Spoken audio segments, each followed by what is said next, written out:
दोस्तों, जियो financial service limited की बात करें तो कल हमारे सामने क्वार्टर टू का रिजल्ट आने वाला है। उसके पहले आज स्टॉक के अंदर शानदार तेजी देखने को मिली।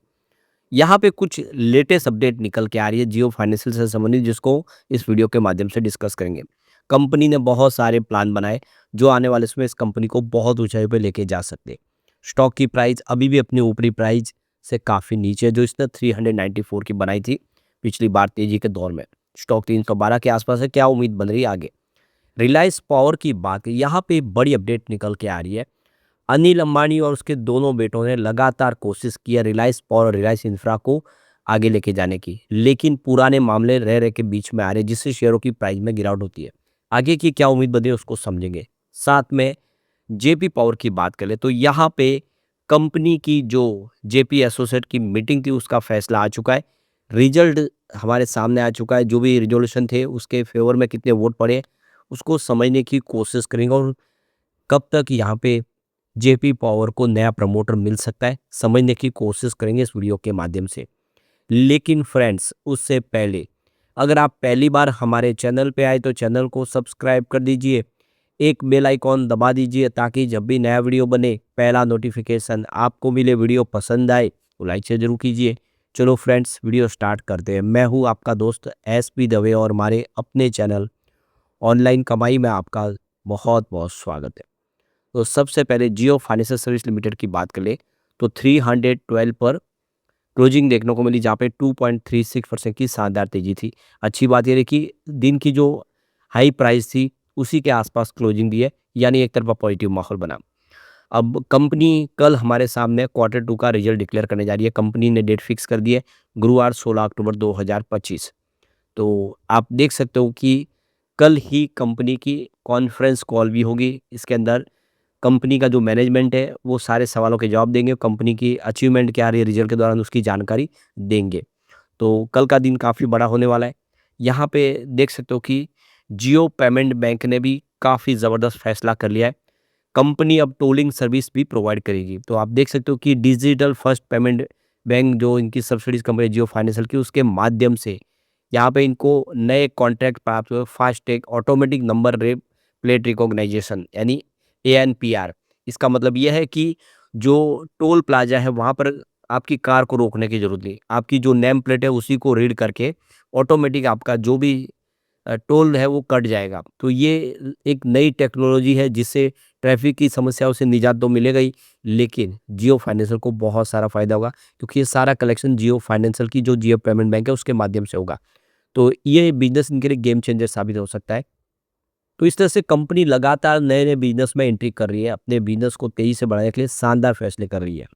जियो फाइनेंशियल सर्विस ने ये देखो कि सेविंग प्रो नया अकाउंट भी शुरू कर दिया है। ये जो सेविंग प्रो अकाउंट है जिसमें आप सेविंग अकाउंट के माध्यम से भी अच्छा खासा इंटरेस्ट अर्न कर सकते हैं। यानी आपको पता होगा कि सेविंग अकाउंट में आपको मात्र 1.5-2-2.5% तक का ही ब्याज मिलता है। लेकिन अगर आप अपने अकाउंट को सेविंग प्रो अकाउंट में तब्दील करते हैं तो आपको जो इंटरेस्ट मिलेगा वो 6.5% तक का मिल सकता है। तो ये बहुत अच्छी बात है। यह आने वाले समय इससे कस्टमर बेस में ज़बरदस्त वृद्धि हो सकती है। तो आपके सेविंग अकाउंट में जो सरप्लस फंड पड़ा है उसको इस्तेमाल किया जाएगा और उसके माध्यम से आपको एक्स्ट्रा इंटरेस्ट मिलेगा। सबसे बड़ी बात है कि आप ये सारा का सारा ऑनलाइन ही प्रोसेस कर सकते हैं, आपको कहीं जाने की ज़रूरत नहीं है। सबसे बड़ी बात है कि आपके पास जितना पैसा उसका 90% आप कभी भी निकाल सकते हैं यानी विड्रॉ कर सकते हैं। ये सबसे बड़ी बात है। तो इससे लोग यहाँ पे ज़्यादा से ज़्यादा निवेश कर सकते हैं। सितंबर मंथ में ही जियो फाइनेंशियल सर्विस के प्रमोटर ग्रुप से 3,956 करोड़ रुपीस का नया निवेश किया गया है। यहाँ पे इक्विटी नई ली गई है। सिक्का पोर्ट्स एंड टर्मिनल लिमिटेड और Jamnagar utility and power private limited, इन दोनों ने यहाँ पे निवेश किया है और यहाँ पे इनको उसके बदले में इक्विटी मिली है। तो आप देख सकते हो कि लगातार प्रमोटर अपनी होल्डिंग को बढ़ा रहे हैं। इस प्राइस पे प्रमोटर को भरोसा है कि यहाँ से वृद्धि होगी। तो इसीलिए आप देखिए 25 करोड़ इनको वारंट जारी किए गए हर एक कंपनी को, नहीं दोनों कंपनियों को मिला के 50 करोड़ वारंट जारी किए। तो आप समझ सकते हो कि ये एक अच्छी खबर है। और अब आने वाला है क्वार्टर टू। क्वार्टर वन काफ़ी बेहतर था। आप देखिए तो कंपनी का जो नेट प्रॉफिट था 324.66 करोड़ के आसपास था, जहाँ पे 4% की जंप देखने को मिली। तो पिछले एक साल पहले ये 312 करोड़ के आसपास था। कंपनी का रिवेन्यू 612 करोड़ के आसपास था जिसमें 46.5% की ज़बरदस्त जंप देखने को मिली। पिछले 1 साल पहले ये 417 करोड़ के आसपास था। तो कंपनी का रेवेन्यू बढ़ रहा है और इसके अलावा कंपनी की इनकम बढ़ी है 619 करोड़ के आसपास, जो पिछले 1 साल पहले 418 करोड़ के आसपास थी।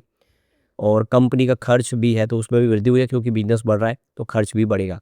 अब आने वाले इसमें उम्मीद है कि रिज़ल्ट बेहतर होगा कल। रिज़ल्ट जैसे आएगा उसको भी हम डिस्कस करेंगे। चलते हैं रिलायंस पावर की तरफ। 44.95 पर क्लोजिंग थी, जहाँ पे 0.33% की गिरावट देखने को मिली। फिलहाल स्टॉक दबाव में दिखाई दे रहा है। तो ये देख सकते हो कि अनिल अंबानी की जो मुश्किलें हैं वो थोड़ी कम होती है, तो एक बड़ा भूचाल उनके सामने फिर आ जाता है। और एक समय जो दिवालिया होने की कगार पे पहुंच चुके थे और अभी वो संभल ही रहे थे। रिलायंस पावर और रिलायंस इंफ्रा ने बेहतर करना शुरू किया ही था कि अब ईडी सीबीआई की मुश्किलें बढ़ रही है। तो कानूनी पचड़े में अनिल अंबानी फिर फंसते हुए दिखाई दे रहे हैं और इसका सीधा निगेटिव असर दोनों कंपनियों के शेयरों पे पड़ रहा है।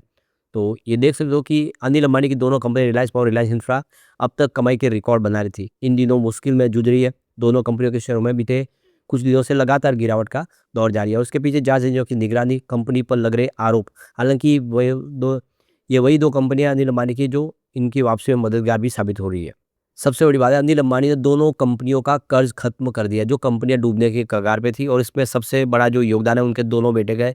जय और अनमोल अंबानी ने इसमें एक बड़ी रोल प्ले किया, जिसकी वजह से ये दोनों कंपनियां बड़े कर्ज के जंजाल से बाहर निकली और बिजनेस भी पटरी पे आ गया है।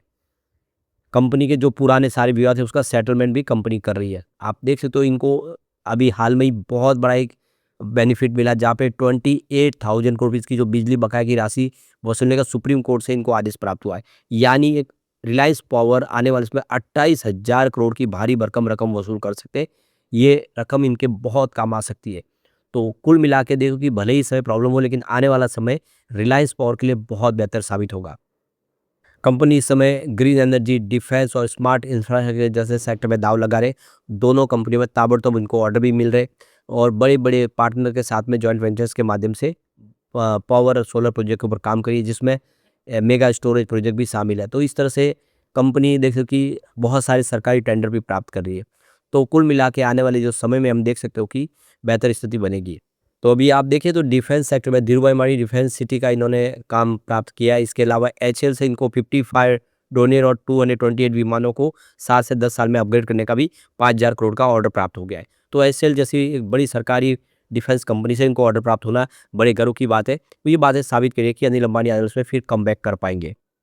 फ्रांस की कंपनी डाइडल डिफेंस के साथ में इन्होंने 10,000 करोड़ की डील की है। फ्रांस की कंपनी डसोल्ट एविएशन के साथ में इन्होंने 2,000 फाल्कन बिजनेस जेट्स के लिए डील की है। जर्मनी की राइनन मेटाल से इन्होंने 600 करोड़ रुपये का निर्यात ऑर्डर प्राप्त हुआ है। अमेरिका के कोस्टल मैकेनिक्स के साथ इन्होंने करीब 20,000 करोड़ की पार्टनरशिप की है। रिलायंस ने भूटान में डीएचआई कंपनी के साथ में 500 मेगावाट का सोलर और 770 मेगावाट का हाइड्रो जॉइंट वेंचर्स भी बनाया है। इसके अलावा कंपनी कुवैत, यूएई और मलेशिया में भी कंपनी बहुत सारी पार्टनरशिप के माध्यम से बिजनेस बढ़ा रही है। सारी बातें साबित करें कि रिलायंस और आने में बेहतर करता हुआ दिखाई देगा। अब हम चलते हैं जेपी पावर की तरफ। तो 18.14 पर क्लोजिंग थी, जहाँ पे 1.06% की तेजी देखने को मिली। तो यहाँ पे जो बड़ी अपडेट निकल के आए, जयप्रकाश एसोसिएट लिमिटेड के सीओसी की मीटिंग हुई थी, जहाँ पे इन्होंने जो रिजोल्यूशन है उसको पास किया है। तो लगातार आप देखें तो ये मीटिंग का दौर जारी है। तो इसके लिए ई वोटिंग शुरू की गई थी। देख सकते हो कि 11 अक्टूबर 2025 को दोपहर को 1 बजे और ये 6 बजे शाम को 14 अक्टूबर 2025 यानी कल समाप्त हो गई और इसका नतीजा हमारे सामने आ चुका है। तो कंपनी की तरफ से यहाँ पे लगभग आप देख सकते हो कि 4 रिज़ोल्यूशन रखे गए थे प्रस्ताव के लिए और इसके लिए 51% मेजॉरिटी वोट की ज़रूरत थी किसी भी प्रस्ताव को पास करने के लिए। लेकिन इनकी जो वोट है वो काफ़ी ऊपर आए, करीब 89% के आसपास इन प्रस्तावों को वोट मिले, जिससे आप समझ सकते हो कि वो सारे प्रस्ताव पास हो चुके हैं। तो देख सकते हो कि जल्द ही रिज़ोल्यूशन प्रस्ताव पास होने वाला है। वेदांता लिमिटेड को सीसीआई का अप्रूवल भी मिल चुका है। वेदांता ने सबसे बड़ी बोली लगाई थी जेपी एसोसिएट के लिए और अब इनको सीसीआई का अप्रूवल मिला है, यानी अब वो अधिग्रहण कर सकते हैं जेपी एसोसिएट का। तो ये देखना होगा कि क्या आने वाले समय में वेदांता ही प्रमोटर बनेंगे जेपी पावर के, क्योंकि उनको प्रस्ताव उनका फाइनल हो चुका है। अभी देख सकते हो कि वैसे सीओसी की तरफ से जो फैसला किया गया है कि इससे नई बोलियां मंगाई जाए, कुछ और बढ़ोतरी की जाए। तो देखना होगा क्या उनका फैसला यहाँ पे लागू होता है। यहाँ पे देखो कि आने वाला समय बताएगा कि जेपी पावर के लिए क्या संभावना बनेगी। लेकिन फ्रेंड्स, कोई भी इन्वेस्टमेंट करने से पहले अपने फाइनेंशियल एडवाइज़र से एडवाइस ले लें या अपना खुद का रिसर्च करें, क्योंकि मैंने वीडियो आपके एजुकेशनल पर्पज़ के लिए ही बनाया। वीडियो पसंद आए तो लाइक से ज़रूर कीजिए और चैनल को सब्सक्राइब कर दीजिए। Thank you friends.